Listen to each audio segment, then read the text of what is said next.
Buongiorno e ben ritrovati, rieccoci nuovamente in diretta come sempre puntuali alle 12 in questo giovedì 24 ottobre per aggiornarvi in tempo reale sulle notizie principali della giornata dalle nostre redazioni in Veneto e poi nella seconda parte ospiti per approfondire alcune tematiche da quelle politiche a quelle legate alle truffe degli anziani perché i casi si moltiplicano di giorno in giorno. Allora qualche consiglio per non cadere nella trappola dei truffatori. Ma come detto c'è in primo piano, come di consueto, la cronaca e allora torniamo al tragico incidente stradale di Vigonza dove ha perso la vita un 77enne travolto dal rimorchio di un mezzo pesante carico di ritagli di carta. La polizia locale è al lavoro per ricostruire la dinamica e le cause della tragedia.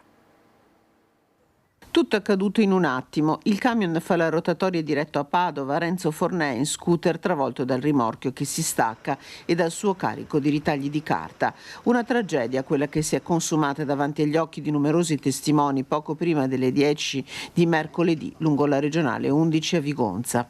È successo, non so cosa, come mai si è staccato o era staccato male o non lo so. Ha visto scendere l'autista dal camion? Sì, poi c'era l'autista, ma... Disperato? Sì, era disperato, ma purtroppo non poteva fare niente. La polizia locale di Vigonza è da 24 ore al lavoro per stabilire cosa sia accaduto, dopo aver completato i rilievi eseguiti per quasi 4 ore lungo la strada rimasta chiusa. La vittima viveva a Vigonza. Renzo Fornè aveva 77 anni e da tempo era in pensione, dopo aver lavorato come magazziniere. Lascia la moglie e 3 figli. L'autista del mezzo pesante, un uomo di 46 anni di Martellago, rischia una denuncia per omicidio colposo. Tutti i mezzi coinvolti sono stati sottoposti a sequestro. Sarà la procura adesso a stabilire se procedere o meno con l'autopsia e valutare quali accertamenti predisporre. C'è da capire come mai il pesante rimorchio si sia staccato dalla motrice rovesciandosi sull'asfalto. Domande che per ora non hanno una risposta. Un diverbio tra 2 famiglie per una serie di multe non pagate, prima le parole, poi gli spari. Ora il pubblico ministero chiede 8 anni per l'uomo che ha sparato. Il pubblico ministero Benedetto Roberti ha chiesto 8 anni in rito abbreviato per Daniel Rizzetto per gli spari contro un'auto a Cittadella il 7 ottobre del 2023. Gli vengono contestati reati di tentato omicidio e detenzione e porto illegale di arma. A stabilire la pena il prossimo 27 novembre sarà il giudice per le indagini preliminari Claudio Marassi. Per gli altri indagati l'accusa invece è di rissa. Alle 12:15 del 7 ottobre del 23 vengono segnalati ai carabinieri di Cittadella spari in via San Leopoldo nella città murata. Arrivati sul posto i militari hanno trovato 3 bossoli e un coltello. Dalle indagini si è ricostruito che i colpi di pistola erano stati esplosi contro un'auto nella quale si trovavano 4 persone, 3 uomini e una donna, tutte di origine Sinti. Stavano arrivando a Borgo Treviso per chiarire con la famiglia cittadellese una vicenda legata a delle multe non pagate su un'autovettura in loro possesso. Dalle parole però si è passati ai fatti, prima pugni e schiaffi, poi i 4 si sono rifugiati nella loro vettura. Rizzetto allora avrebbe esploso 4 colpi, di cui uno ha centrato la macchina. Per fine novembre si attende la sentenza del giudice. In primo piano sempre il problema dei furti. Vi abbiamo raccontato nei giorni scorsi i ladri in azione a Spresiano. Ebbene, in queste ore i carabinieri sono riusciti a recuperare parte della refurtiva. Chiaramente mancano i gioielli e mancano soprattutto i ricordi di famiglia, ricordi di una vita che sono spariti per sempre, ma i residenti sono comunque scoraggiati e lanciano un messaggio forte ai malviventi. Ci racconta tutto il nostro Christian Arboit insieme a Nicoletta Rizzetto, insieme proprio ai residenti vittime dell'ennesimo furto. Buongiorno Christian. Buongiorno Francesca, anche da parte di Nicoletta Rizzetto. Siamo ritornati in via Cristoforo Colombo, siamo alle porte di Spresiano. Siamo ritornati a qualche giorno dal furto subito proprio in questa abitazione dai proprietari, dalla signora Ornella Sarais, dal marito Franco Carta. C'è anche un'amica di famiglia, la signora Giovanna Pintus. Un furto particolarmente violento. I ladri si erano introdotti in casa, si erano concentrati prima su questa finestra. Potete vedere ancora i segni del passaggio del piede di porco utilizzato prima sulla finestra, poi appunto sulla porta d'ingresso. Ladri che sono saliti poi in camera. Insomma, voi quando siete rientrati venerdì sera avevate trovato un disastro. La casa sottosopra e tanta paura perché tutte le luci accese, le finestre aperte, io credevo fossero ancora in casa, non avevo il coraggio di entrare, è stata una cosa un po' molto pesante, anche perché non abbiamo nemici, siamo persone semplici che ci vogliono bene tutti. Sicuramente erano dei delinquenti che cercavano qualcosa per vendere, per farsi la dose, non so, però è stata una paura, tuttora dormo con la luce accesa. È stata una paura molto grande. Diciamo che a 5 giorni, insomma, l'angoscia è ancora tanta. Diciamo che la buona notizia, come ha anticipato Francesca da studio, è che parte della refurtiva è stata recuperata. Ovviamente la bigiotteria, quindi le cose di minor conto economico, ma comunque dal forte valore. Sì, tra l'altro, ecco, questi anelli che sono sardi, che hanno un valore sentimentale, e anche una catenina con l'albero della vita agli orecchini che mi hanno regalato i figli per la festa della mamma. E questo è stato perché sono venuti i carabinieri e hanno detto: signora, venga, perché a Maserata in un fosso hanno recuperato la mia federa ricamata con dentro la rifurtiva. Per me è stata una gioia grande, infatti io questo video è soltanto per ringraziare sia Antenna 3 che si sono prestati a far conoscere queste storie, perché questi delinquenti bisogna fermarli, bisogna cercare di tutelarci in qualche modo. Noi ci stiamo provando a tutelarci, a armarci in qualche modo, a tutelarci. Quindi lei sta pensando ad armarsi o si è già armata, signora? Abbiamo un qualcosa, diciamo, sotto mano, perché vogliamo difenderci, non possiamo. Metteremo anche il sistema d'allarme, non vogliamo più una cosa del genere, è una paura tremenda, veramente. Quindi sistema di allarme, ma non solo, insomma, qui serve qualcosa anche di più pesante, lei dice, per poter difendere. Nel vicinato, soprattutto aiutarci, se vedete, perché qui a fianco alla casa c'è una vigna, c'è una strada dove passano a piedi tante volte le persone che non conosciamo. Adesso terremo gli occhi aperti, ma veramente non aperti, spalancati. E volevo ringraziare i carabinieri che sono venuti qua, gentilissimi, di Spresiano, che sono venuti qua e mi hanno detto: si presenti perché abbiamo ritrovato questa federa vicino a un fosso a Maserata. Lei li ringrazia, ovviamente, dice: noi stiamo correndo ai ripari. Ringrazio tutti gli amici anche che si sono fatti sentire, che mi hanno cercato, perché non ho più gli occhi per piangere. Stamattina con la mia amica ho trovato la forza di andare a sistemarmi i capelli, e questo ringrazio tutti quelli che mi sono stati vicino e che ancora si fanno sentire, veramente, perché non abbiamo nessuno, io e mio marito non abbiamo parenti, non abbiamo nessuno, e anche una telefonata a volte di un amico, rallegra il cuore, ecco. Aiuta, insomma. Sì, grazie signor Ornella. Ci avviciniamo al marito della signora Ornella, Franco Carta. Prima dicevamo, Franco, che probabilmente delle persone erano state viste nei giorni precedenti il furto proprio qui in zona. Sì, mi ha detto qua mia comare che è a fianco a casa che aveva dei muratori, penso, o bianchini, che avevano visto delle persone che passeggiavano dall'altra parte dove c'è la vigna, il bordo del canale, che andavano e venivano.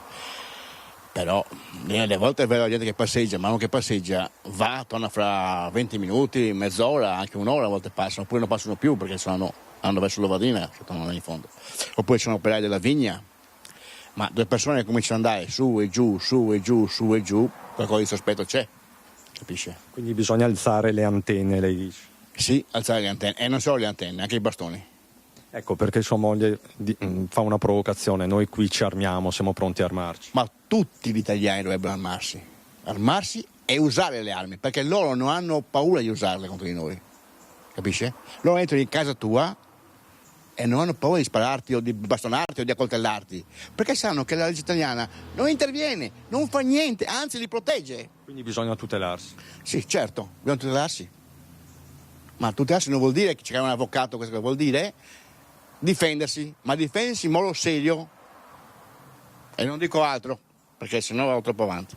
Chiarissimo, chiarissimo signor Franco. E qui c'è anche la signora Giovanna Pintus, che è un'amica di famiglia, per decenni ha vissuto in Veneto tra Ponte della Priula e Conegliano, e lei era qui venerdì scorso e aveva appena acquistato degli orecchini. Sì, ho acquistato orecchini perché mi piacevano, eravamo andati in giro, io ero appena arrivata, siamo andati a fare shopping, come si dice, li avevo comprati, poi siamo tornati a casa, siccome piove sempre, un attimo che non ha piovuto, ho detto dai che andiamo alla lavanderia a asciugare la biancheria, e poi abbiamo fatto 2 o 3 commissioni, quindi 1 ora e mezza, e poi siamo tornati a casa.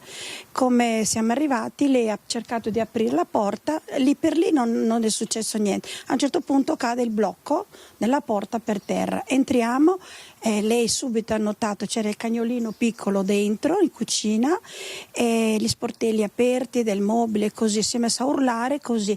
Allora lì per lì ho detto Madonna, se sono ancora in casa, però insomma sono andato, ho preso un coltello, il primo che mi è capitato, e sono salita su nelle camere. Quindi lei ha preso proprio il coltello, sì, non ci ha pensato 2 volte. Ho detto me la danno, gliela do, una delle 2, non è che si cerca a capire. E in quel momento lì insomma viene un po' l'euforia della paura, non so che cosa. Sono salita su, pian pianino ho guardato, c'era il disastro più totale. Signora, le chiedo se li avesse trovati, quindi... Non lo so, non posso rispondere, non lo so. Nervoso ce n'era abbastanza, però se erano in 2 non so, sarei magari tornati indietro. Perché... Però il coltello in mano ce l'aveva? Sì. Quindi ha avuto anche sangue freddo? Sì, su quel fatto lì sono abbastanza coraggiosa. Un po' non solo coraggiosa, ma forse un po' imprudente anche. Però sai, in quei momenti lì bisogna sapersi difendere, è inutile. Quindi armarsi sì o no? Armarsi magari non tanto per far del male, ma per far capire che anche io mi posso difendere, perché non vuol dire che perché io ho un'arma in mano ti devo far del male, magari ti faccio paura e tu te la dai a gambe. Questo è solo in quello scopo lì, ma in quel momento lì non si è lucidi per capire bene, male, ciò che... ho rischiato, ho detto, però come si dice, quando sono arrivata su c'era tutto un casino, ho chiamato, scusi la parola, ho detto... Sono venuti fin qua e lei è salita dopo, poi ha chiamato suo marito, suo figlio, sono arrivati qua e abbiamo visto il disastro. Poi subito dopo che abbiamo cominciato a sistemare sul letto della camera dove dormo io c'era questo enorme bastone. Ho detto quindi sono venuti dentro con un coso ben preciso, magari non so. Quindi lì avete realizzato che magari avrebbero potuto far del male. Esatto, insomma. loro non sono entrati solo per rubare, perché altrimenti lui dopo si è accorto che avevano preso il piccone, hanno tolto il piccone e con sto bastone enorme sono saliti su e poi l'hanno appoggiato sul letto. Senta signora, lei tra la refurtiva recuperata a Macerata ha recuperato una catenina? Una catenina d'argento con le perline sempre in argento, ma gli orecchini no. Sì, altro non avevo niente, gli anelli ce li aveva addosso, questa ce l'aveva addosso, degli altri orecchini d'argento, insomma che valgono anche un pochino, quelli erano lì, si vede che non li hanno riconosciuti come valore, ma tanto meglio perché me li hanno. Sarebbe qui per vacanza, chiamiamola così, ma insomma non è per il momento. Cose mie e poi sì. Una brutta avventura. Sì, vabbè dai, finché si racconta va bene, quando non si racconta più male. Grazie signora Giovanna Pintus, ringraziamo ancora Franco Carta. Mi ripeto, italiani dobbiamo reagire, non dico di ammazzarli, ma poco ci manca, perché loro non pensano a noi, loro sentono, ti ammazzano, ti bastonano. E allora, visto che la legge non ci protegge, che protegge solo la politica, e non dico la parola che voglio dire, allora dobbiamo anche noi cominciamo a reagire con questa gentaglia. In modo che capiscono che noi possiamo difenderci e possiamo farli male. E ringraziate il cielo che non siete in Sardegna, perché sennò voi avete una brutta fine, ma veramente brutta, ve lo dico io. No, il fatto è questo, che non siamo tutelati dalla legge, quindi anche qualcuno che non è capace, si vede continuamente nel pericolo, non si può uscire, che magari torna e trova disastro. si vede, anche qui magari ancora no, ma passeggiando per la strada ti arriva un pugno, una coltellata e non si sa da dove viene. Questo è che noi paghiamo tante tasse, almeno darci un minimo di sicurezza. Invece noi, i carabinieri stesso dicono, per l'amor di Dio, non è che li accuso perché loro sono i primi ad essere con le mani legate, però di poterci difendere e di lasciarci, se abbiamo possibilità, di difenderci. Invece no, ti dicono no, lo devi lasciare scappare. Io questo non lo trovo giusto. Allora, signora Giovanna. Mi perdoni, visto che loro non possono fare più di tanto, almeno cercarci di difenderci. Mi entrano in casa, cerco di farlo scappare con i mezzi che ho, non dico che lo devo sparare, però questo è. Il vostro messaggio è forte e chiaro. Io vi ringrazio, grazie signora Giovanna, grazie signora Franco. Con Nicoletta Rizzetto. Francesca, da via Cristoforo Colombo a Spresiano ti restituisco la linea. Grazie Cristian, grazie a Nicoletta Rizzetto, sicuramente parole molto molto forti che faranno naturalmente discutere perché c'è sempre il rischio della giustizia fai da te, dalle conseguenze imprevedibili, quindi parole, come vedete, dettate anche dall'esasperazione e dalla disperazione di chi ha visto portarsi via i ricordi di una vita. E adesso ci spostiamo nel Padovano, ad Este per l'esattezza, perché è stata fissata la data dell'autopsia sul corpo della 59enne morta annegata in un laghetto di pesca sportiva. Aperta un'inchiesta, ci racconta tutto in diretta Chiara Gaiani insieme ad Andrea Benetti. Buongiorno Chiara. Francesca, buongiorno ai telespettatori. Con il collega Andrea Benetti siamo per la precisione nella località di Deserto, una frazione di Este, alle mie spalle il laghetto sportivo dove domenica pomeriggio si è consumata la tragedia. Come potete vedere dalle immagini, il livello del lago per le precipitazioni dei giorni scorsi, anche della scorsa settimana, è piuttosto alto, e proprio anche questo sarebbe tra le varie cose su cui sta indagando la Procura di Rovigo, competente per territorio. Domenica scorsa nel pomeriggio la tragedia: Rossella Zanin, 59 anni, è stata trovata morta dal fidanzato e dalle persone che erano presenti. Si era allontanata proprio dal fidanzato con il cane per una passeggiata, a un certo punto è tornato il cagnolino ma non lei, sono iniziate le ricerche e la donna è stata trovata in un punto abbastanza nascosto tra i canneti all'interno di questa oasi naturalistica davvero molto bella. Ci sono anche degli animali liberi, i soccorsi sono stati vani.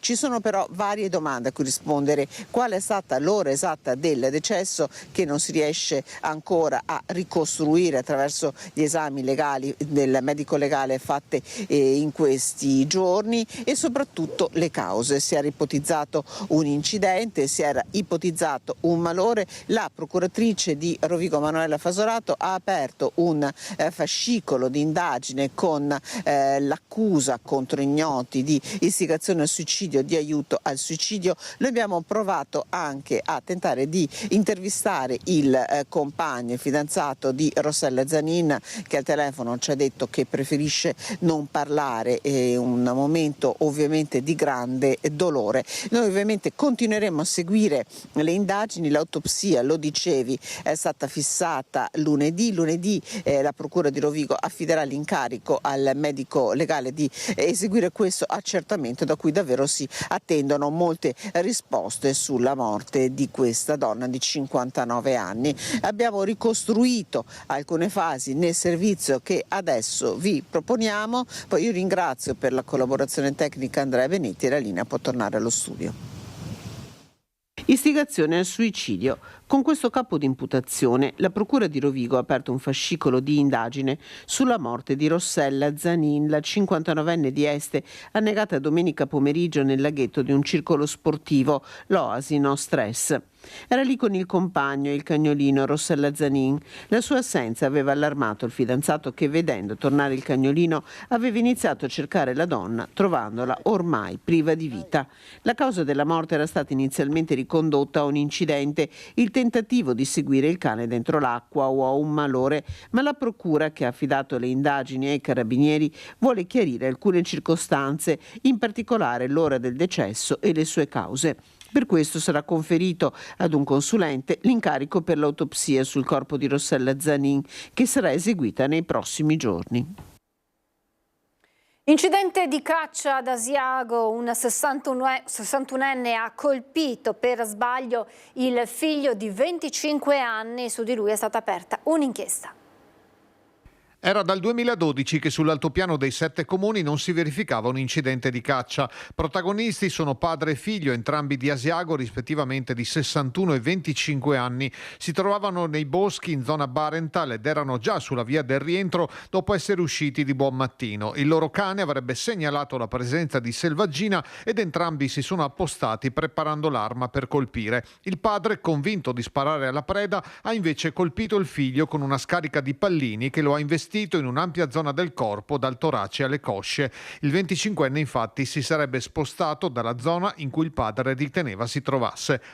Essendo vicini alla vettura con cui erano arrivati a caccia, sono saliti entrambi arrivando di corsa all'ospedale di Asiago. Qui il personale sanitario del pronto soccorso ha estratto i pallini, medicando le ferite al giovane, che non sono state giudicate gravi.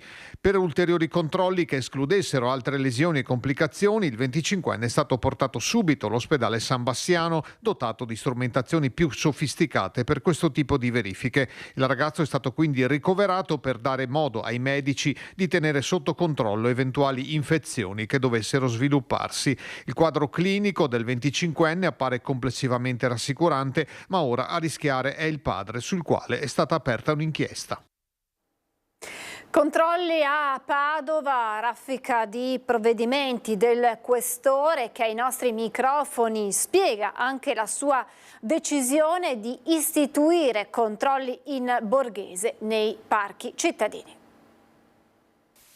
Attività di contrasto alle persone socialmente pericolose. In una settimana la Questura di Padova ha emesso 27 misure personali. 5 sono stati gli ammonimenti per violenza domestica, come nel caso di un 63enne residente nella cintura urbana, già indagato e arrestato per maltrattamenti e atti persecutori e lesioni personali. L'uomo è stato nuovamente denunciato per aver colpito con un calcio la moglie mentre si trovavano in strada a discutere. Una scena vista da molti testimoni che hanno allertato la polizia. Ammonimento anche per un 25enne della provincia, protagonista nelle ultime settimane di liti violente e aggressioni ai genitori. Altri 3 provvedimenti per altrettanti uomini violenti che avevano picchiato compagne ed ex fidanzate. 2 invece sono stati Daspo Willy, provvedimento che vieta l'accesso ai locali cittadini per 2 uomini, uno sorpreso a spacciare hashish ad un minorenne in piazza Gasparotto, l'altro perché autore di numerosi furti e rapine in città. 18 invece gli avvisi orali per persone ritenute socialmente pericolose identificate nel corso dei vari controlli in città. La Questura di Padova infatti ha istituito un nuovo servizio mandando pattuglie in borghese a presidiare parchi per contrastare lo smercio di sostanza stupefacente. Però noi dobbiamo sapere ascoltare il territorio parla, ci giungono le segnalazioni e quindi sta a noi interpretare e dare quelle risposte che il territorio merita, e quindi avendo individuato e fatto alcuni interventi proprio bloccando spacciatori in queste aree che sono frequentate poi appunto dalle mamme e dai ragazzini, quindi proprio abbiamo istituito questo, quindi la squadra mobile ma anche le volanti, anche dei servizi dedicati a contrastare questo fenomeno e a prevenire questo fenomeno proprio nelle aree sensibili quali sono i parchi cittadini. Una decisione che ha ricevuto il plauso del presidente della Regione Veneto, Luca Zaia. Lo scorso luglio sequestrò la donna con cui aveva avuto una breve relazione e il figlio di lei. Un cittadino albanese di 33 anni patteggia 4 anni e 11 mesi di carcere. Ha patteggiato una pena di 4 anni e 11 mesi e dovrà pagare una multa di 2.000 euro. Ardair Tari, il 33enne albanese che lo scorso 5 luglio sequestrò per 5 ore una giovane donna con cui aveva avuto una breve relazione, suo figlio piccolo di appena 5 anni. La fuga in auto si era conclusa a Grigno dopo l'intervento dei carabinieri che per ora avevano seguito l'uomo che aveva minacciato la giovane con un coltello dicendole che le avrebbe fatto fare la fine di Giulia Cecchettin. Ardair Tari inoltre era già stato in carcere per atti persecutori nei confronti della donna ed era uscito di prigione a maggio. A luglio però ha messo in atto il suo nuovo piano criminale sequestrandola con il figlio. A dare l'allarme era stato proprio il marito della donna che l'aveva chiamato e si era sospettito sentendo la sua voce terrorizzata. La polizia di Venezia ha arrestato in flagranza di reato all'aeroporto Marco Polo una cittadina straniera per il reato di possesso di documenti di identità falsi. Ad insospettire gli agenti il comportamento della donna e le risposte evasive mentre si stava imbarcando su un volo diretto a Dublino. A quel punto i poliziotti hanno deciso di svolgere ulteriori accertamenti sull'identità della passeggera e sui suoi documenti. Sebbene apparentemente rispondente ai requisiti previsti, il documento mostrato ha ulteriormente insospettito gli operatori della polizia di frontiera. È emerso come il passaporto fosse intestato ad un'altra persona e presentasse un timbro contraffatto. La donna è stata tratta in arresto per possesso di documenti falsi validi per l'espatrio e per contraffazione dell'impronta di timbro di ingresso in area Schengen.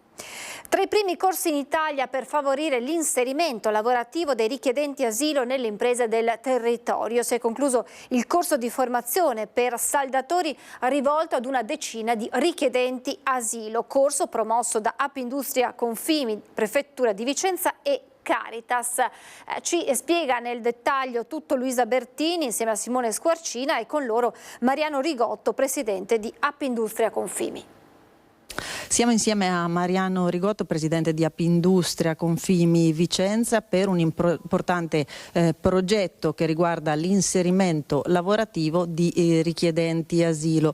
Giunto alla seconda edizione, ha riguardato 10 giovani che sono stati formati al mestiere di saldatori, 8 dei quali in vista di impiego. Qual è l'importanza di questa formazione in un territorio produttivo come il Vicentino?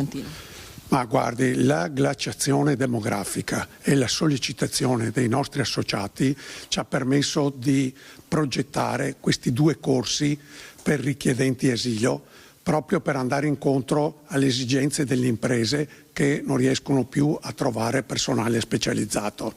Abbiamo quindi, assieme a Caritas e Diaconia e insieme all'Istituto San Gaetano, con il contributo di Camera di Commercio e Banca delle Terre Venete, siamo riusciti a perfezionare questi 2 corsi sperimentali che ci danno la possibilità di verificare se questo può essere una buona pratica per il futuro.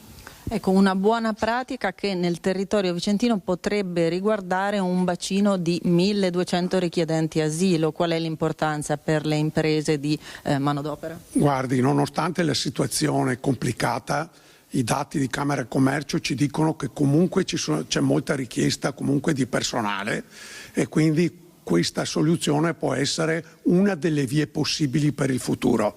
La prefettura ci dice che ci sono circa 1200 ragazzi qui nel territorio, perché non sfruttare questa situazione e tramutare quello che spesso viene percepito come un problema, trasformarlo in un'opportunità per le imprese e per la società. Tra l'altro di questi ragazzi che hanno partecipato al corso, già 8 sono in vista di un contratto, no? Del primo corso di 10 partecipanti che è terminato a giugno, dei 10 partecipanti 7 sono al posto di lavoro continuativo.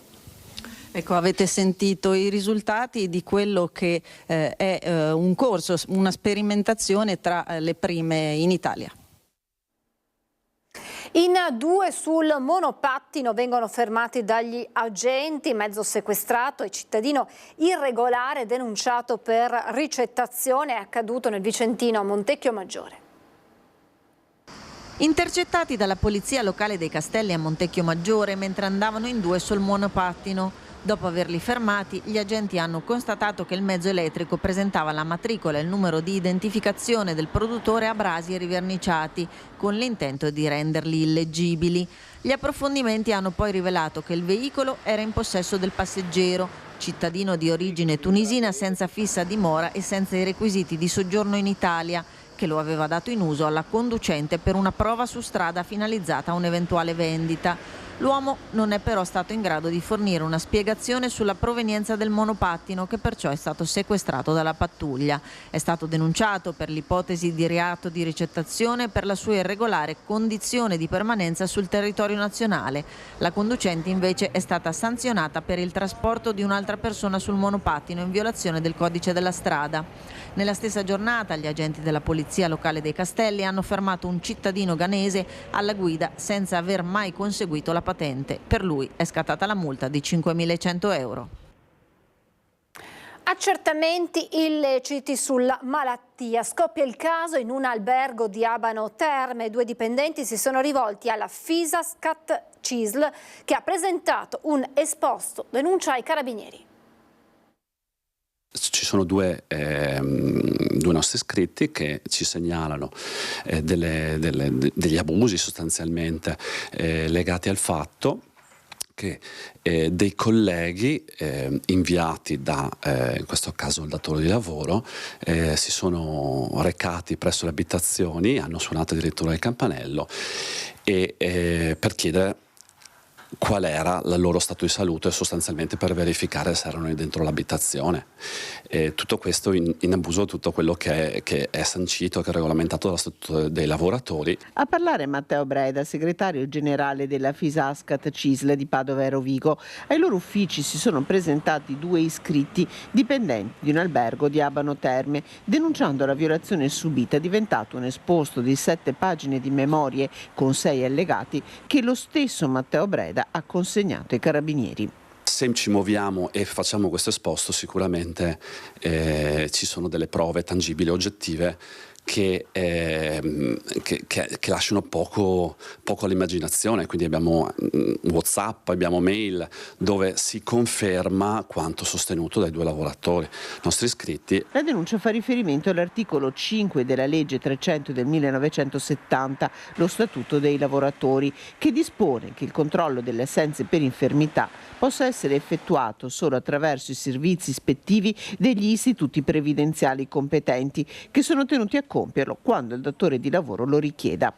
La violazione della norma è sanzionata penalmente, riporta l'articolo 38 della stessa legge. La nostra redazione ha provveduto a contattare l'albergo per dare spazio alla replica rispetto a quanto denunciato. Nel frattempo, dal sindacato un chiarimento. Si tratta, a quanto consta, di un fenomeno isolato. Alcuni giorni prima che provvedessi a consegnare l'esposto ai carabinieri, ho contattato il responsabile, il presidente di Federalberghi, per avvertirlo che ai nostri occhi non si trattava e non voleva essere un stato d'accusa per l'intera categoria. Sicurezza a Vicenza, farmacie e tabaccai in trincea. In prefettura ha firmato un protocollo anticriminalità grazie a telecamere in rete con le forze dell'ordine. Più telecamere in rete direttamente collegate con le forze dell'ordine nelle farmacie e nelle tabaccherie vicentine. In sostanza è questo il contenuto del protocollo anticriminalità elaborato dalla prefettura e firmato oggi dai rappresentanti delle rispettive categorie. Il ripetersi a livello nazionale di episodi drammatici hanno spinto ad investire ulteriormente nella prevenzione. Il collegamento diretto, quindi sia in chiave preventiva, utilissimo come abbiamo già sperimentato in passato, ma soprattutto per favorire anche le attività infoinvestigative al momento della commissione dell'atto delittuoso.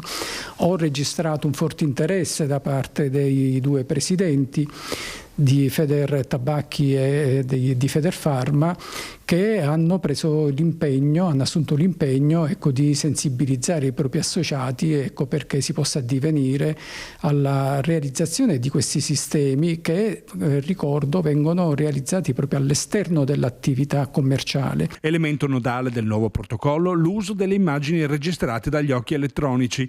I vincoli sulla privacy che prima bloccavano di fatto arresti e incriminazioni, ora sono stati superati. Il rinnovo di questo protocollo firmato ci garantisce una sicurezza maggiore. Lei che cosa mette in evidenza, soprattutto di cosa è particolarmente soddisfatto, orgoglioso e cosa resta da fare? Della sensibilità e dell'attenzione dimostrata dal prefetto e dalle forze dell'ordine, l'attenzione che dimostrano alla nostra categoria.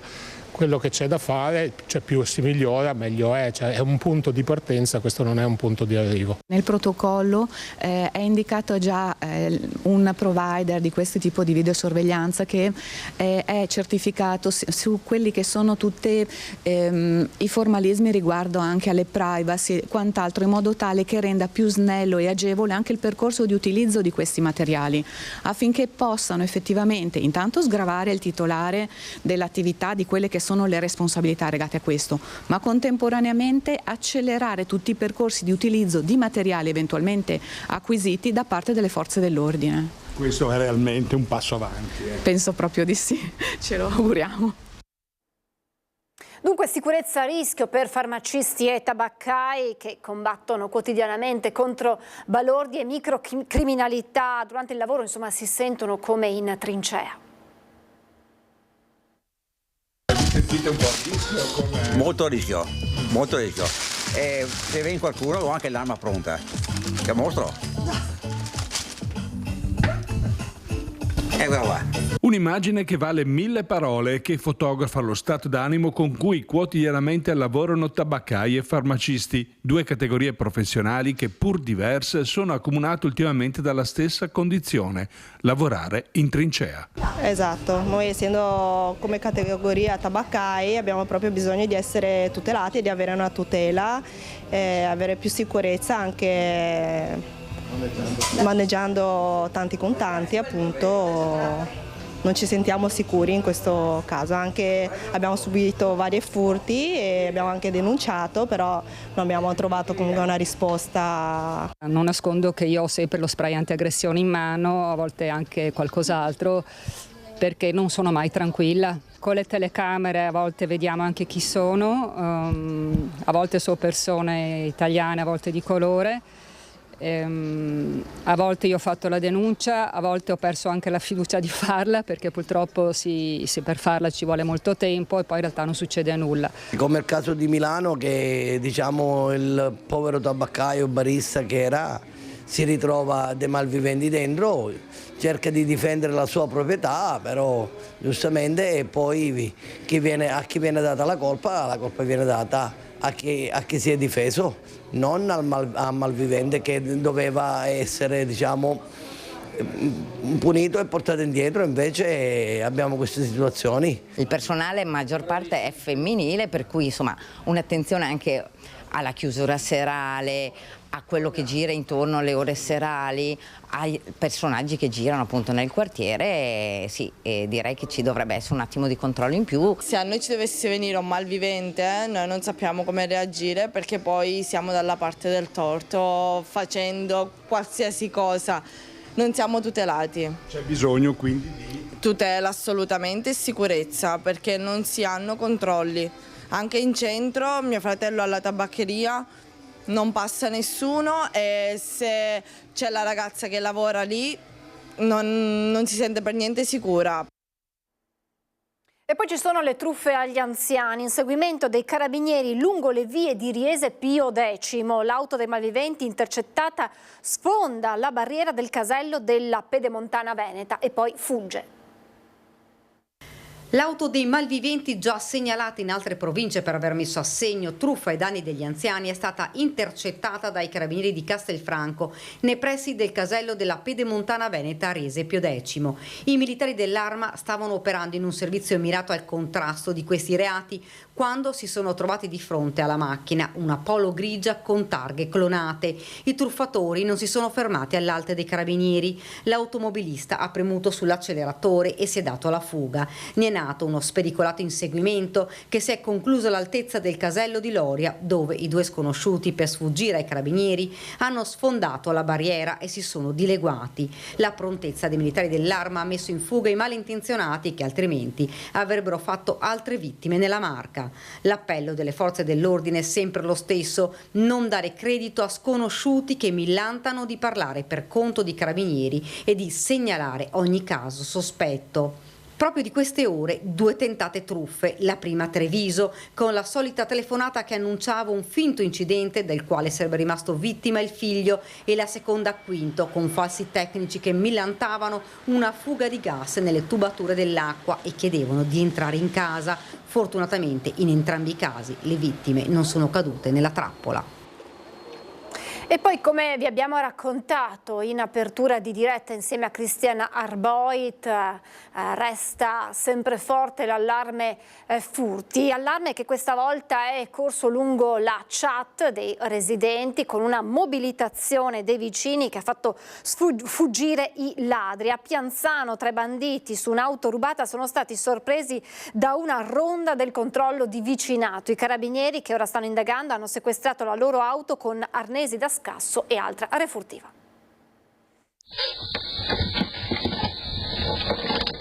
Due persone erano entrate nella nostra abitazione. Ore 20:45 di sabato, 2 malviventi irrompono in un'abitazione a Pianzano di Godega di Sant'Urbano. Jessica Dal Possa, a cena in un ristorante con la famiglia, si accorge in tempo reale del furto grazie all'allarme e al sistema di videosorveglianza. Ho allertato subito i carabinieri immediatamente e successivamente ho inviato un audio al nostro gruppo di controllo del vicinato. La banda di 3 ladri professionisti che ha colpito ancora una volta a Pianzano ha sottovalutato la reazione dei cittadini organizzati sui social media tramite il gruppo di vigilanza denominato Zona Sorveglianza 2. Immediatamente un cittadino si è attivato per perlustrare la via, scoprendo poco lontano un uomo in atteggiamento sospetto. Ha visto che c'era questo ragazzo che faceva da palo, ha capito subito e ha girato la macchina e si è messo proprio di traverso in modo da bloccarlo definitivamente. Il ladro, che faceva da palo, è fuggito nei campi, avvisando i 2 complici di scappare tramite walkie-talkie. Nonostante le pattuglie dei carabinieri si siano immediatamente mobilitate, non sono riuscite ad acciuffarli. Tuttavia alcuni militari si sono recati in via dei Mille, dove hanno sequestrato l'auto dei banditi, un Opel Insignia.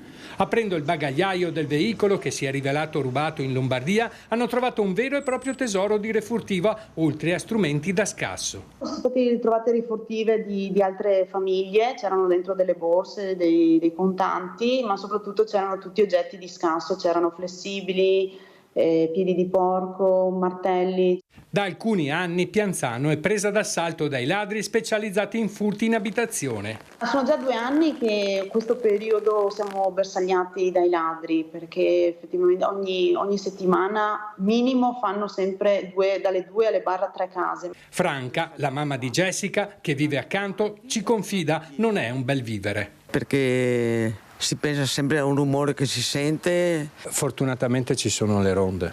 Sì, grazie a loro. Si vive un po' meglio. Sì. L'intervento tempestivo dei cittadini, grazie al controllo di vicinato, ha permesso di mettere fine alla scorribanda dei ladri. Essere tutti assieme, sostenendoci a vicenda, possiamo migliorare il nostro quartiere, ma soprattutto il nostro paese. Ladri di Trote in azione, 3 furti ripetuti in una sola sera. Preso di mira l'allevamento di via Bibano a Treviso, non il primo colpo subito dall'azienda di Emanuele Durigon, tutti con la stessa tecnica. Prima l'avvelenamento dei cani con il veleno per topi, poi le irruzioni. Il titolare racconta: ora basta, denuncio. Vedi che sta guardando, vedi? Vedi, sta guardando qualcosa.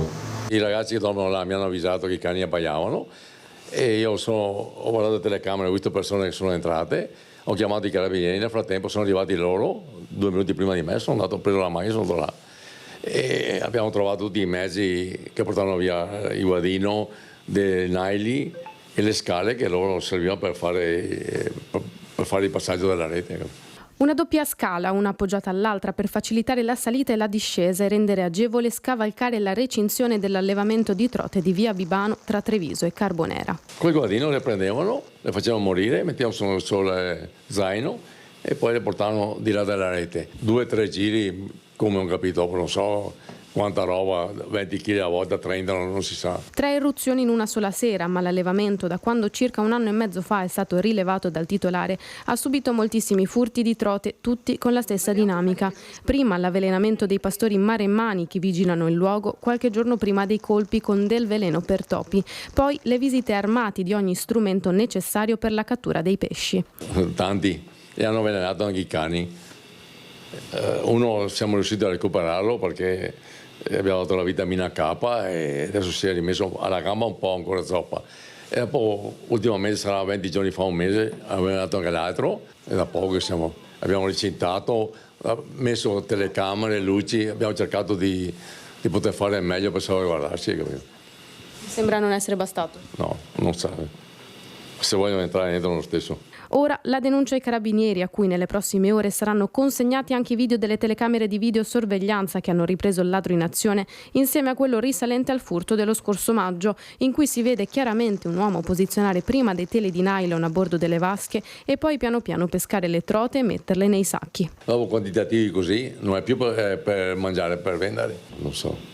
Se sono amici, roba, perché i paesi dell'est consumano pesci di acqua dolce va tanto. Si cambiano tra di loro. Cosa dobbiamo fare? Ucciderli noi? Non ci sono i carabinieri, non fare qualcosa, no? Vado di mezzo io, no? Non vale la pena. Nuovo sopralluogo notturno a Mestre del sindaco Brugnaro, che dopo aver incontrato alcuni residenti si è attivato per risolvere la questione degrado e sporcizia. Ladri nuovamente in azione a Mestre. Nella notte tra lunedì e martedì 2 le spaccate messe a segno. La prima in piazzetta Battisti all'angolo con piazza Ferretto, dove è stato lanciato un tombino contro la porta del negozio di articoli di bellezza per portare via solo un vecchio computer. La seconda in un bar di Favaro Veneto. Anche per questo il sindaco Brugnaro ha deciso di effettuare un altro sopralluogo serale, tornando in via Piave a Mestre, accompagnato tra gli altri dal comandante della polizia locale Agostini e gli assessori Pesce e Venturini, oltre a squadre antidroga e operatori di strada.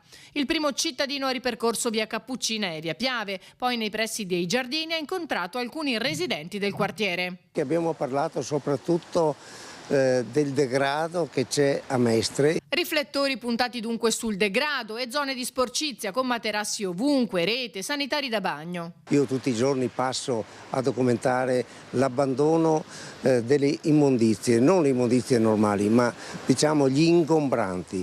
Sì che è stata presa ieri sera una decisione anche su questo. Il sindaco ha incaricato la polizia locale, ha incaricato Veritas, ha dato disposizioni perché questo non succeda, perché purtroppo io lo documento tutti i giorni, ho mostrato le fotografie molto interessanti, probabilmente non le aveva viste ed è stata una cosa molto anche toccante. Dopo aver parlato con i residenti e toccato con mano la situazione, Brugnaro si è attivato. Ha chiamato tutti i suoi a vedere appunto tutto questo degrado che c'è e ha dato ordini anche ben precise sia alla polizia locale sia a Veritas di un comportamento che verrà tenuto appunto per evitare questi abbandoni. Summit dei sindaci dei comuni del Vicentino che hanno subito gravi danni a seguito delle alluvioni di maggio. Arriva la prima tranche di fondi da 9 milioni di euro che servirà per il ripristino delle opere pubbliche danneggiate. Comuni del Vicentino devastati dall'alluvione di maggio. Una trentina, quelli riuniti ieri a Malo per fare il punto della situazione con il commissario straordinario e capire l'iter procedurale per ottenere i fondi necessari al ripristino del patrimonio pubblico gravemente danneggiato. Per quanto riguarda la provincia di Vicenza arriveranno circa 9 milioni rotti per la prima tranche. Diciamo che è stato un incontro importante perché abbiamo avuto il confronto diretto con il commissario che è stato molto disponibile e assieme al suo staff ci ha spiegato un po' l'iter procedurale per quello che riguardano gli indennizi che i vari comuni per la parte pubblica avranno possibilità di avere accesso. Si tratta di una prima tranche di risorse destinate al Vicentino per far fronte ai danni subiti dalle opere pubbliche.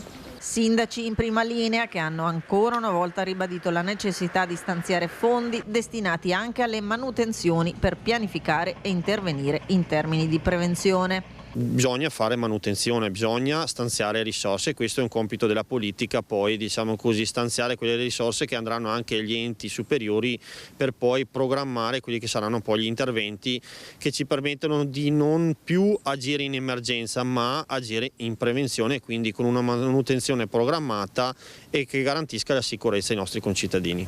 Malo tra i tanti comuni del Vicentino devastati dal maltempo di maggio, con il Ponte delle Galline diventato uno dei simboli del disastro che si è abbattuto sul territorio.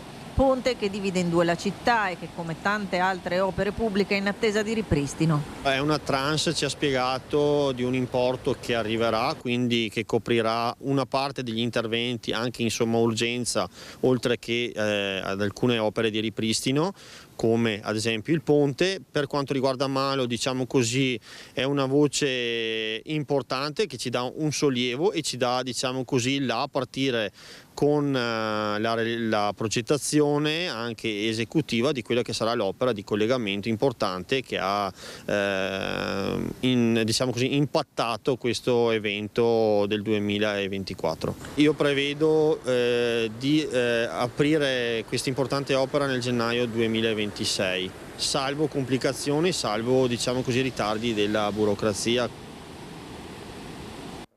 Ci fermiamo per qualche istante di pubblicità e poi torniamo nuovamente in diretta. Insieme a noi ci sarà il senatore Andrea Martella tra pochissimo.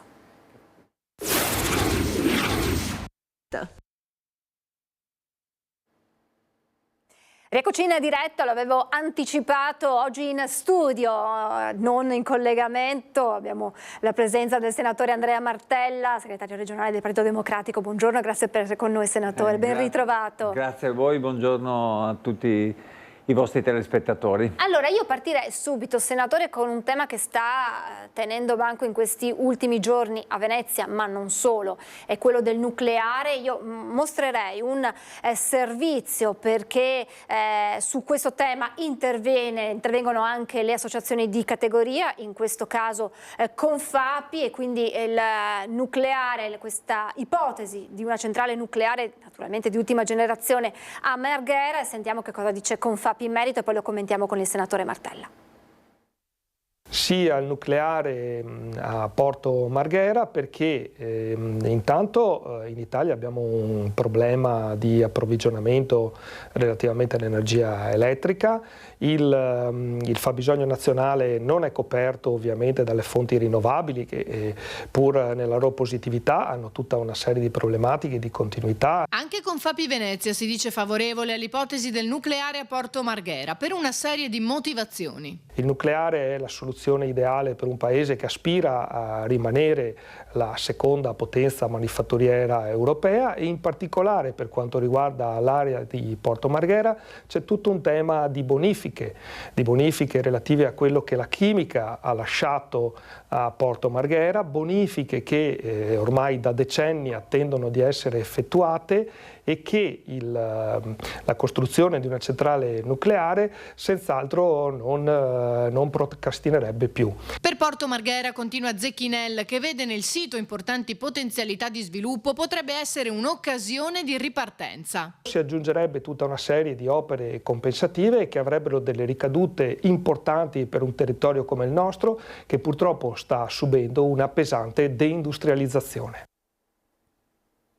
Dunque Confapi che dice sì a questo progetto per tutta una serie di motivazioni che abbiamo sentito nel servizio. Da parte vostra resta il no a questo progetto. Sinceramente questo mi pare un dibattito assurdo, estemporaneo e anche ingiusto nei confronti di Marghera. E sul nucleare bisogna continuare a ricercare e a studiare. Gli impianti di cui si parla hanno ancora la fissione nucleare e non è risolto il problema del deposito delle scorie. Continuiamo a studiare e verificheremo se in tempi rapidi questo tema si può risolvere attraverso la fusione, che rappresenterebbe certo la forma più avanzata per arrivare a produrre energia nucleare. Ma ora queste centrali di cui si parla sono molto costose, non del tutto sicure e comunque sono ancora in fase di sperimentazione. Parliamo di qualcosa che potrà avvenire da qui a qualche decennio, forse un po' meno. Ora, voler fare questo dibattito sul nulla a me pare veramente assurdo e soprattutto mi pare molto ingiusto nei confronti di Marghera, che non può essere la discarica di tutto ciò che da altre parti viene ritenuto pericoloso e inquinante. Ma che modo di fare è questo, che in maniera estemporanea si dice Marghera senza tenere conto di nulla, soprattutto senza tenere conto che quella può essere un'area, come abbiamo detto più volte, sulla quale investire ancora in termini ambientali, bonifiche, certo, riconversione, attività legate a tecnologie innovative come l'idrogeno e la possibilità soprattutto di riconvertirla anche dal punto di vista produttivo, come 1000 volte abbiamo detto, abbiamo fatto anche una legge per farlo, tramite la zona logistica semplificata. Mi pare insomma che questo no si giustifichi in maniera molto seria e sia un no legato anche profondamente alle ragioni di un territorio. Ma come si può pensare di fare una centrale nucleare a pochi chilometri dalla Basilica di San Marco in un luogo unico come la Laguna di Venezia? Ecco, questi signori lo dovrebbero spiegare un po' meglio. La riqualifica, la riconversione di Marghera, di Porto Marghera, non può passare attraverso una centrale nucleare. La riconversione di Porto Marghera non può passare attraverso una centrale nucleare con questo tipo di modello e non può essere scelta così perché qualcuno una mattina gli viene in mente di dire questa cosa. La riconversione di Porto Marghera deve proseguire, in questi anni ha avuto una fase di stallo abbastanza lunga e deve proseguire sia dal punto di vista produttivo che ambientale. E se abbiamo la possibilità di inserire delle nuove aziende che portano posti di lavoro e buona occupazione attraverso gli strumenti che abbiamo dato con la zona logistica semplificata, è un fatto positivo per l'economia veneziana. Credo di più di una centrale nucleare che non darebbe sicurezza e nemmeno la possibilità di avere costi inferiori, penso, alle bollette dei cittadini o delle imprese. Stiamo parlando di ambiente da proteggere e a tal proposito domani come Partito Democratico del Veneto sarete protagonisti di un incontro, Curiamo il Veneto, che sarà appunto domani alle 11 nella sede del partito in via Beato Pellegrino a Padova. Per parlare di cosa, senatore? Noi abbiamo a cuore due cose principalmente, la salute dei cittadini e la salute del territorio, perché queste sono le precondizioni per poter sviluppare la nostra società dal punto di vista economico, dal punto di vista del lavoro.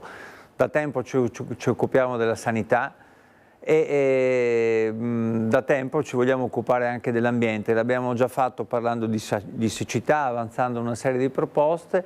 Oggi ancora una volta nel nostro territorio ci sono stati episodi difficili, casi di maltempo, allagamenti e noi lanciamo una proposta. Questo nostro territorio va curato per tempo, bisogna programmare degli interventi. Domani diremo quali sono secondo noi gli interventi necessari per rigenerare il territorio, per evitare il consumo del suolo, per proteggere i nostri fiumi, per fare dei bacini di laminazione che possano consentire di non trovarci nelle situazioni in cui ci siamo trovati. È un modo per mettere al centro del dibattito anche del Veneto delle scelte concrete che si possono fare. Noi molto spesso la politica e soprattutto quella del centrodestra parla di questioni che non si raggiungono mai o che non si risolvono mai, quando invece questi sono temi che dovrebbero interessare tutti i cittadini. L'ambiente in modo particolare, la protezione del territorio, poter assicurare un futuro anche alle nostre generazioni. Bisogna farlo pensando che la crisi climatica è una realtà e che va contrastata con una serie di interventi efficaci. Qualcuno potrebbe obiettare che servono dei fondi per fare tutto questo. Naturalmente servono dei fondi, certo, bisogna fare delle scelte.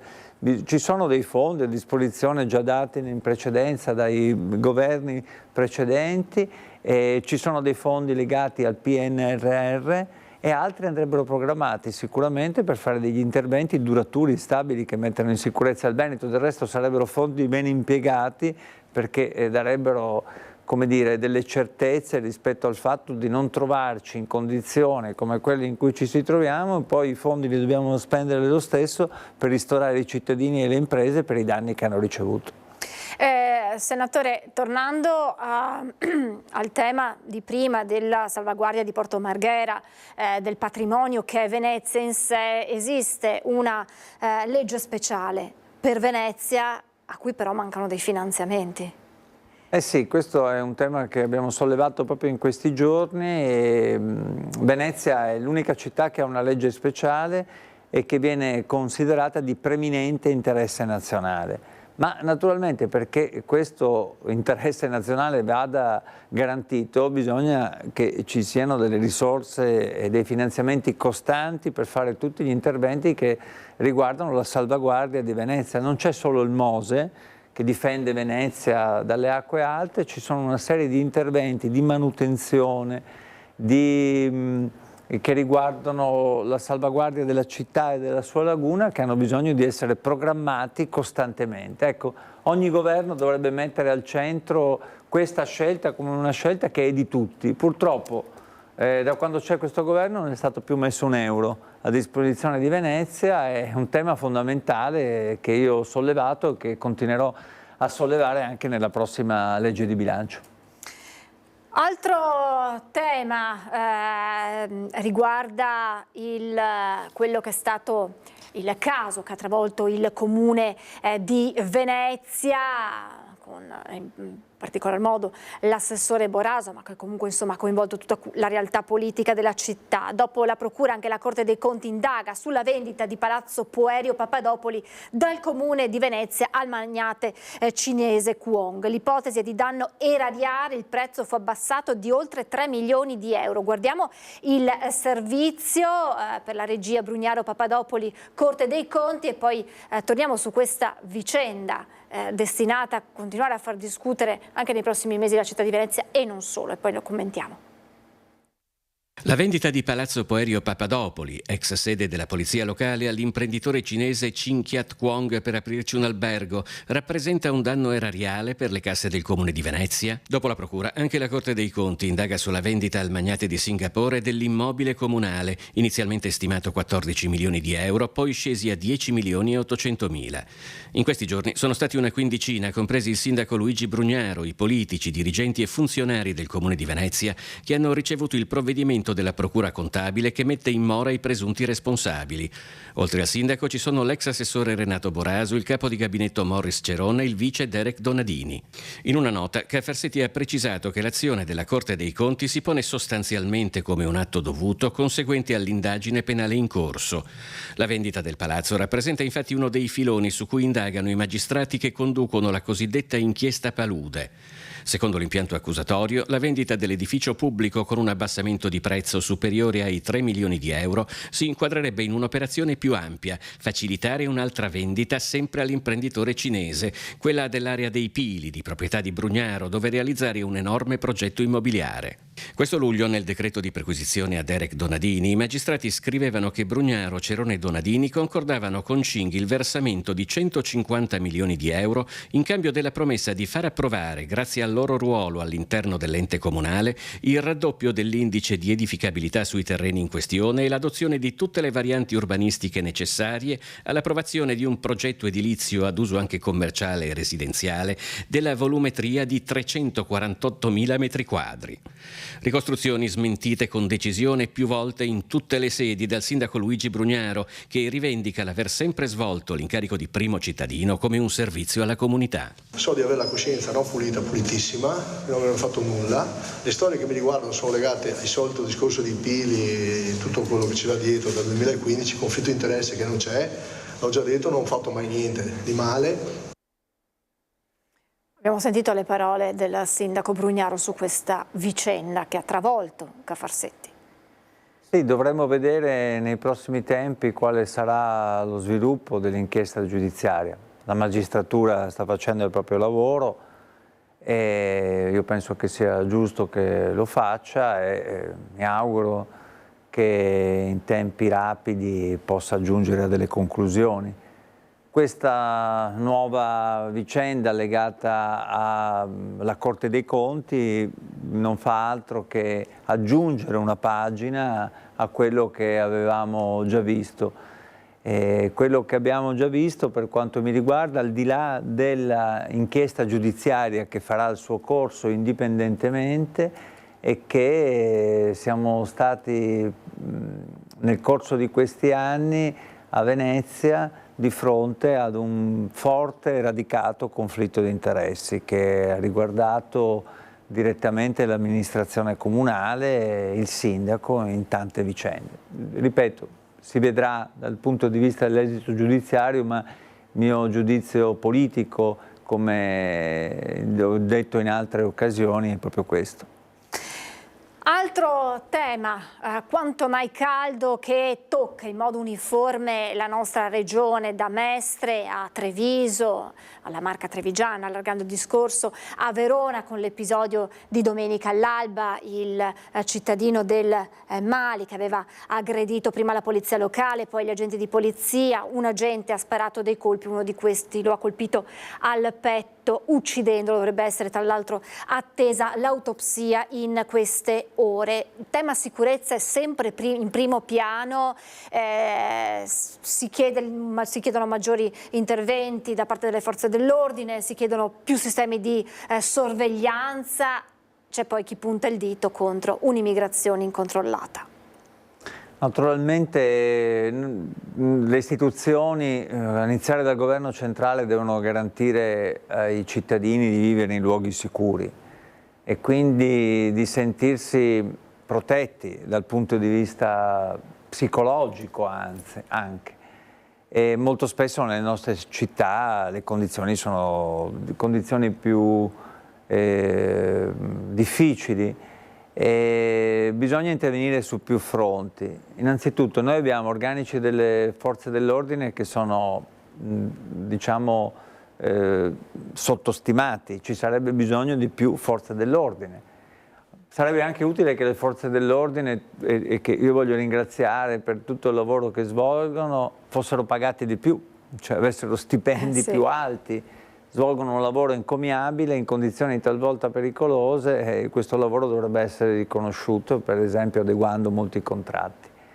Certamente c'è un problema di controllo del territorio, di presidio, è per questo che ci vogliono anche le forze dell'ordine, c'è sicuramente anche un problema di repressione del crimine e di prevenzione per evitare che il crimine possa avvenire, ma c'è anche bisogno di un lavoro di prevenzione dal punto di vista sociale, per garantire che venga contrastato il degrado, che vengano verificati diciamo, situazioni di fragilità che possono determinare poi tragedie e che quindi ci siano delle politiche sociali che siano l'altro elemento di un sistema che tenga insieme prevenzione e sicurezza. E così si fa, e naturalmente lo si fa anche con politiche di inclusione che possano determinare che chi viene in Italia non stia a delinquere, ma che in qualche modo venga inserito nel mondo del lavoro, che venga formato, che possa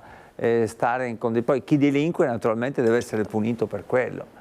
Ecco, bisognerebbe uscire dalla propaganda, perché sennò allora basta ricordare ma la sicurezza è compito del governo.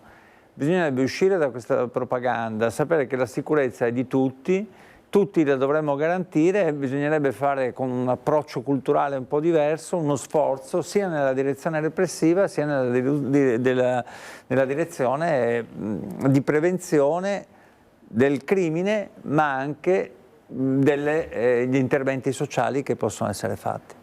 Due elementi che devono correre sullo stesso binario. Ultimissima domanda, senatore, partendo da quello che sta accadendo a livello nazionale con tutto il personale sanitario che ha proclamato per il 20 novembre uno sciopero contro la manovra, quegli aumenti previsti vengono considerati irrilevanti, calandola poi sul tema regionale, perché sono tanti gli scenari aperti sul tema sanità. Sì, non c'è dubbio che quello della sanità sia un problema cruciale e che anche nella nostra regione da tempo si vede una situazione in cui ci sono migliaia di cittadini che non riescono a essere curati, o che se vengono curati devono andare nel privato, o che per essere curati devono aspettare dei mesi e lunghissime ed infinite liste d'attesa. Il governo, che ha il compito di finanziare la sanità e anche di dare delle risorse alle regioni, ha stanziato una cifra irrisoria, una vera e propria batosta alla sanità, e non è un caso che medici e infermieri abbiano indetto lo sciopero, non è che l'abbiamo indetto noi, abbiamo posto questo problema dicendo che bisognerebbe che ci fosse un investimento superiore in sanità, perché ci sono 4,5 milioni nel nostro paese di persone che non si curino, e ci vorrebbero delle risorse anche per garantire un piano straordinario di assunzione di medici e professionisti della sanità, perché se non ci sono questi operatori non si possono erogare i servizi. Il governo cosa ha fatto? Per mesi e mesi e mesi ha detto: noi metteremo di più, investiremo di più, aumento storico della spesa. Invece non è vero, nella legge di bilancio ci sono 900 milioni, ho visto che i governatori del centrodestra, compreso quello del Veneto, hanno detto bene, lo spiegheranno tra poco i cittadini del Veneto quando si troveranno ancora più in difficoltà ad erogare i servizi e le cure che sono necessari. Grazie a voi. Al senatore Andrea Martella, torneremo presto ad aggiornarsi con lui e noi ci fermiamo per la pubblicità tra poco. Grazie Francesca.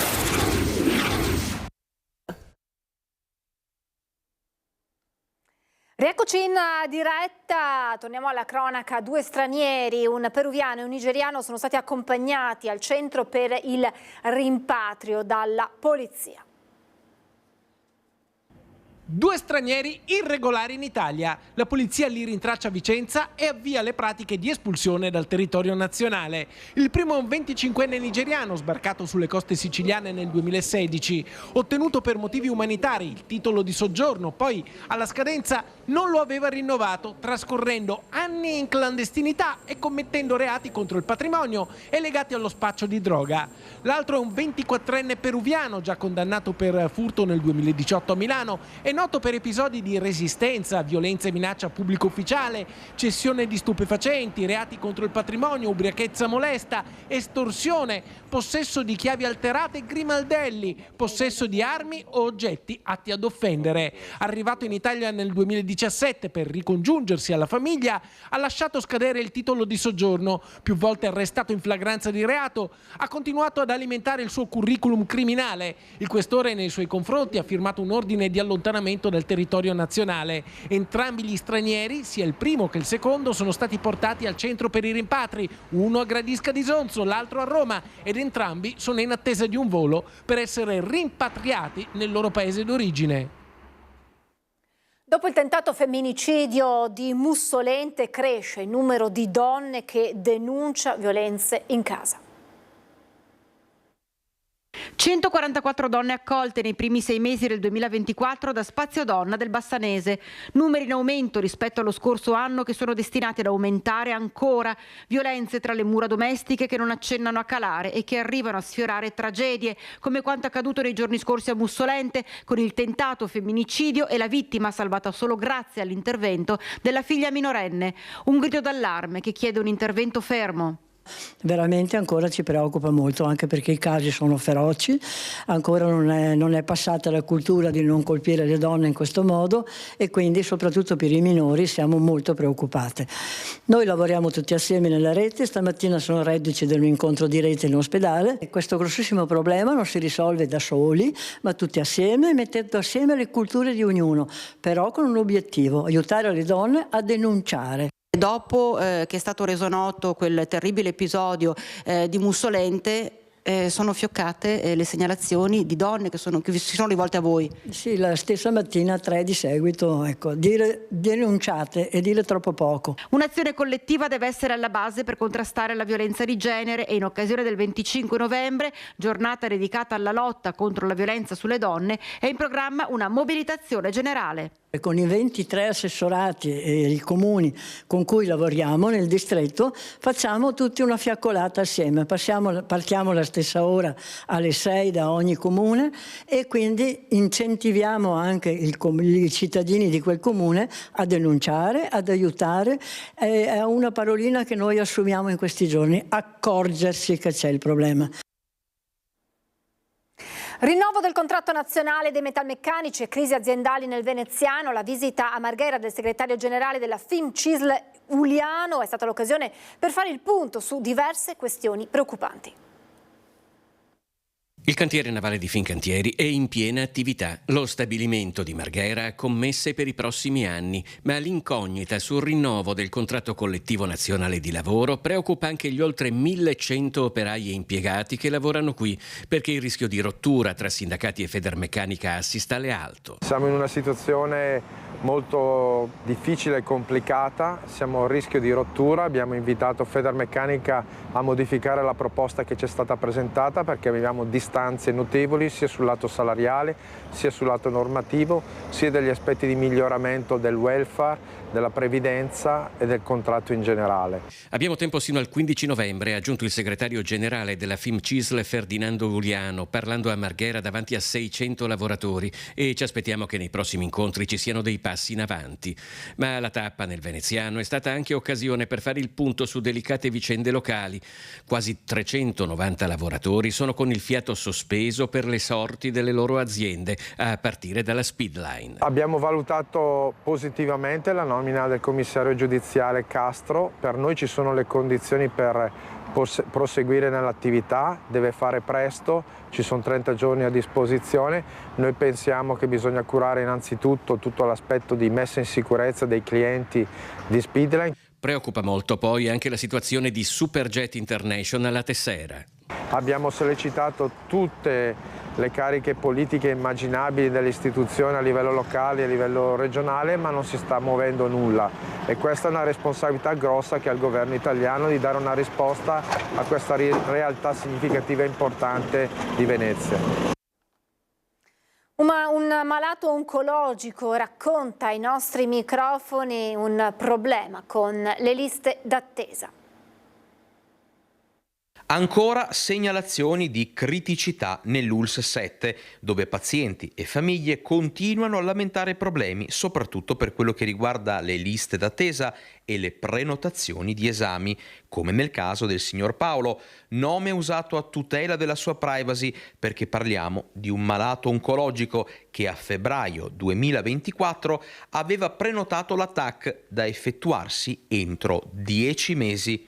O almeno, ci racconta lui stesso, credeva che la TAC fosse stata prenotata. A febbraio scorso sono stato a fare la visita di controllo, la dottoressa mi ha prescritto 2 TAC da fare e un'ulteriore visita successiva che avverrà entro un anno, quindi a febbraio dell'anno prossimo. Uscito dalla visita sono andato al CUP a prenotare entrambe. La prenotazione per la visita me l'hanno data, l'hanno fissata correttamente, mentre le altre per le TAC mi hanno detto che venivo contattato. Ieri ho chiamato io il CUP non vedendo nulla e mi hanno risposto che non era stata prenotata. Ma come? Se si avevano fatto anche le fotocopie. A febbraio, essendo già prenotata la visita, io devo farla. Cosa porto? Che documentazione porto? Tra l'altro, chiaramente, prima di fare l'attacco, con i metodi di contrasto, bisogna fare un ulteriore prelievo, perché se no non te la fanno neanche quella. Per cui non so che dire. Morale della favola, adesso il conteggio per l'attesa della TAC partirà dal mese di ottobre 2024 e non come sarebbe dovuto accadere regolarmente, cioè da febbraio di quest'anno, quando il signor Paolo afferma di aver fatto la prenotazione al CUP. Questo, oltre a creare dei seri problemi al paziente oncologico, rischia anche di sballare i conteggi delle liste d'attesa, visto che gli 8 mesi trascorsi da febbraio ad ottobre, stando così le cose, non verrebbero calcolati. Se non vengono registrate è ovvio che si riducono, un'idea semplice che viene da pensare a chiunque. Sabato 26 ottobre, primo Flu Day, l'ULSS 2 organizza una seduta vaccinale straordinaria in 3 sedi, Treviso, Castelfranco e Conegliano. È possibile fare il vaccino anti-influenzale e anti-Covid. Intanto sono già una ventina ogni giorno i ricoveri per infezioni da virus para-influenzali.